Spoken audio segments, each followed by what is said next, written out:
Hello, I'm going to give you a lesson on what's referred to as time-lapse photography. Although the title says photography, the end result is a video. This module is suitable for TGJ 2.0 level course, or as part of a more complex series of projects within a TGJ 3.0 course. You need to have had previous experience working within video editing software. By the end of this module, you will need to demonstrate your ability to construct a 2-minute at the maximum time-lapse film. At the beginning or end of your film, please include a brief description as to why you chose to use time-lapse photography to capture your scene of choice, and why you feel it is an improvement over simply filming the scene in real time. I will be evaluating your problem-solving and decision-making skills, as well as your technological competence skills. First off, what is time-lapse photography? It's a technique whereby the frequency at which film frames are captured, the frame rate, is much lower than that used to view the sequence. So for instance, if you were to create a film of people moving in and out of a door, you would likely find it to be quite boring after 3 to 4 seconds of viewing. Also, you might not be able to capture the volume of people coming in and out of that door within such a short frame of time. Through time-lapse photography, you can change this. By watching the following example, you can see that we've quickly established that there's a large population at Meadowvale Secondary School. In less than 3 to 4 seconds, I've told a story and now I can move to the next scene. So what is the technique behind time-lapse photography? In a nutshell, you take a sequence of photos captured over a period of hours and compress them into a short video that's only a few minutes or even seconds in length. This is typically done using a DSLR camera. Many higher-end models will automatically output a video for you once you've finished capturing your photos. So when would you use time-lapse photography? It's best applied when you have to show action that normally takes an extremely long period of time. An example, watching a flower open up in the morning. Or in this example, a 3D printer takes hours to build a model, yet I was able to show how it works within seconds. A popular subject right now is to show the sights of a city. This is done by placing the camera on the dashboard of the car, and while driving around, the camera snaps its photos. The end result is that you get to see the sights of a city within minutes or even seconds of time. So, what equipment will you need?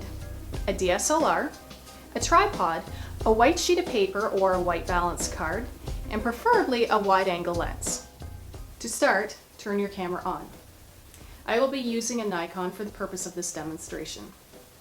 Set your camera in manual mode to allow for more control over lighting through your ISO setting, your shutter speed, and aperture. As well, raw images offer greater depth of color and gradation.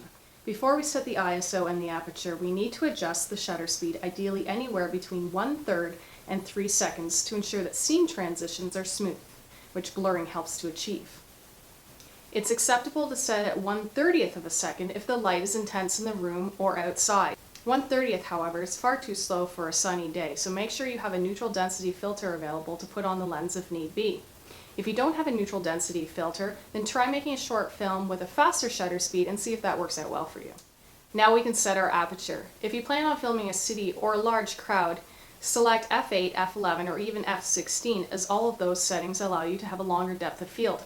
If, for example, you wish to capture a flower opening, it might be a lot nicer to keep the background soft. In this case, you're better off with a wide f-stop such as f4 or f2.8. However, not all lenses go as wide as f2.8. In a darker room with 1/3 of a second shutter speed and a setting of f11 to capture a larger group, I can likely set my ISO to 200. Use your camera metering to see if this is applicable in your scenario. Now that we have our camera settings where we want them, let's make sure we have the correct white balance set. Change your lens to manual focus from automatic. If you have a wide-angle lens, adjust your zoom to about 35mm for instance, as that gives you the longest focal length, which allows you to fill your frame with a white balance card or a white sheet of paper. Now change your white balance setting to pre. On a Nikon, hold the white balance button and use the back dial to obtain the pre-setting, which is viewable in the LCD window. If you left your white balance setting to auto, you could see fluctuations in color throughout your video. This would occur if you're outside and the clouds open up revealing the sun, or a cloud passes over the sun. Similarly, someone's shirt could even alter the color of an image. While in pre-mode, hold the white balance button down until you see pre flashing. Place your paper or card in front of the lens and take the photo. If it is accepted, good will flash. Let's place the camera on the tripod and get ready to begin the filming process. While photographing, you don't want the camera to continually change its focal point. As such, make sure that you have your lens set to automatic focus. Focus on your subject or where the vicinity is of your subject matter. Make sure your focal is perfect, then change your lens back to manual mode. Next, go into the menu settings of your camera. Under the camera icon on a Nikon, you will see near the bottom of the list an option called interval timer shooting. Higher end cameras will also have time-lapse photography as an option. Interval timer shooting allows you to edit individual photos, which is an advantage when shooting in RAW.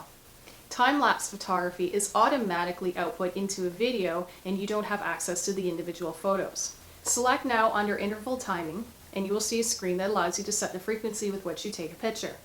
The first box is for hours, the second is for minutes, and the third one is for seconds. In the following screen, you can set the number of times you take a shot per interval. So in the previous screen, if you set your intervals to every minute, you have the option of taking 2 or more photos per interval at this point, which only makes sense for capturing HDR videos. This is also where you set how many times the camera snaps a photo. In other words, how many intervals. If you want to show the sun rising and it takes approximately 1 hour, you would need to calculate that a photo every minute would require 60 intervals as there are 60 minutes in an hour. That's a very rough way of calculating though. Here's the magic formula. Generally, a smooth movie runs at 24 frames per second, which is the default setting on your DSLR. We then want to calculate how long our final movie is. A flower opening up may only need to be 30 seconds. So 24 frames per second times 30 seconds equals 720 frames. Now to find out how often, at what interval, we need to shoot frames of a flower opening, we'll estimate that it'll take nearly 2 hours to cover this, which equates to 7,200 seconds.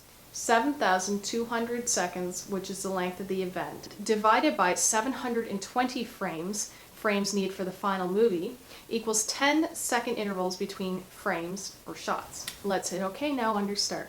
When your film is complete, download your images into your personal folder and use video editing software that you are familiar with and have used for other projects such as Final Cut Pro, Adobe Premiere, or Apple QuickTime Pro to output your final movie.